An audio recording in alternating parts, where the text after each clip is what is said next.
जय गीता भागवत। भगवान कपिल देव बोले, हे माता, जो पापी मनुष्य यमपुरी में पहुंचकर नरक भोगते हैं उनके विभिन्न पापों का दंड है तुमसे अलग अलग वर्णन करता हूँ। जो मनुष्य किसी अन्य व्यक्ति की संपत्ति जबरन ले लेता है उसे यमदूत बहुत ऊंचे पहाड़ की चोटी पर नीचे लटका देते हैं। नीचे गिरने पर जब उसके अंग भंग हो जाते हैं तब यमपुरी में निवास करने वाले बड़े बड़े गिद्ध आदि पक्षी उसके मांस को खाते हैं और जोक के समान तीक्ष्ण रोमन नामक कीड़े उसका रक्त चूसते हैं। उस समय यमदूत उस प्राणी से इस प्रकार कहते हैं कि तुमने दूसरे की जितनी संपत्ति ली है उतने ही कल्पों पर्यंत तुम्हारी यही दशा होगी। जो मनुष्य स्वयं उत्तम भोजन करता है और उत्तम वस्त्र धारण करता है परंतु अपने कुटुंबियों और मित्रों को उन्हें नहीं देता है,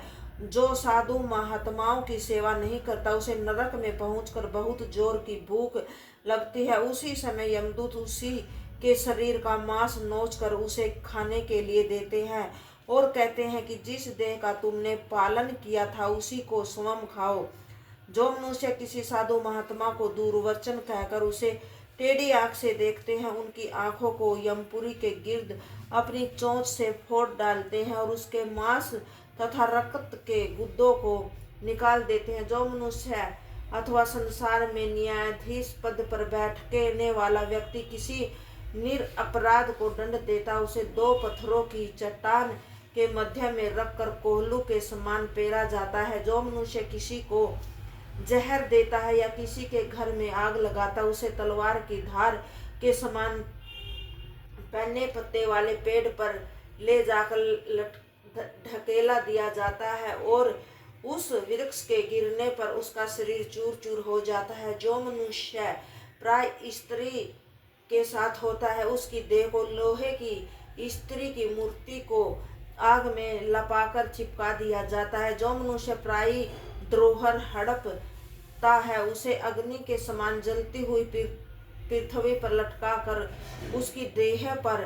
गरम तेल छिड़का जाता है। तत्पश्चात उसे खोलते हुए तेल के कढ़ाई में पटक दिया जाता है। जो मनुष्य जीव हिस्सा करता है उसे पीप और लार से भरे हुए लालाभक्ष नामक नरक में ले जाकर जल के स्थान पर उसी पीप और लार को पिलाया जाता है। जो मनुष्य न्याय या पंचायत में झूठी गवाही देते हैं उन्हें सांप और बिच्छुओं से भरे अंधे कुएं में बार बार डाला जाता है। उस समय सांप और बिच्छुओं के काटने से उसे बड़ी तकलीफ होती है। हे माता, जो मनुष्य जैसा पाप करता है उसे यमपुरी में पहुंचकर वैसा ही दुख भोगना पड़ता है।